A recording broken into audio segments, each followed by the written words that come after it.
When I was reborn back on the day my sister and I chose our husbands, I discovered I could suddenly hear other people's thoughts. On the surface, my sister Amelia looked shy and composed. However, the ecstatic voice in her head crashed straight into my ears. This time, I'll be the first to give birth to an heir. Then, without hesitation, she rushed to seduce the husband from my previous life, the man obsessed with sex who gave me triplets. Meanwhile, the cold, untouchable man who never even glanced at her in our last life was left to me. She thought she had won. After all, choosing the man with the stronger desire should make getting pregnant easier, right? I watched her excited figure disappear into the distance and slowly smiled. Amelia, this time, you can fall into hell all by yourself.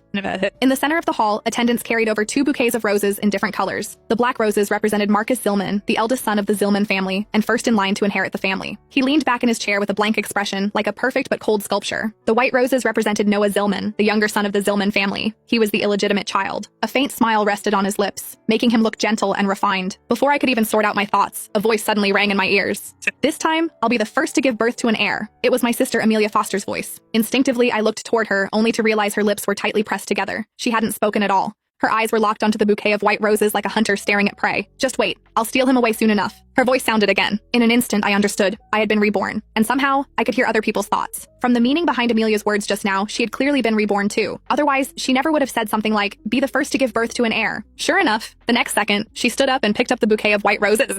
Right in front of everyone, she shyly pressed a kiss to the roses. Then she walked straight over to Noah and handed them to him. Mr. Noah, please take care of me from now on. The headmistress of the Bridal Academy immediately spoke when she saw this. Jane, since Amelia chose Noah, you'll marry Marcus. As soon as those words fell, unconcealed triumph flashed through Amelia's eyes. She was laughing in her heart. Jane, this lifetime, you'll be the one living like a widow. In our previous life, Amelia had rushed to choose Marcus first in order to become the lady of the Zillman family. Marcus had a shark-like instinct for profit. In just a few short years, he expanded the Zillman family business across all of Europa. However, everyone knew he stayed year-round in the top-floor suite of the company building and refused to let anyone get close to him. Amelia had tried every possible method, from wearing a revealing nightgown and knocking on his door late at night to using document delivery as an excuse to enter his study. She even sneaked into his hotel room while he was away on a business trip. Every single time, though, she was mercilessly thrown out and humiliated like a joke. Later, she never became pregnant. At a family banquet, Donna Zillman of the Zillman family publicly declared that Amelia had something wrong with her body, before directly kicking her out of the family.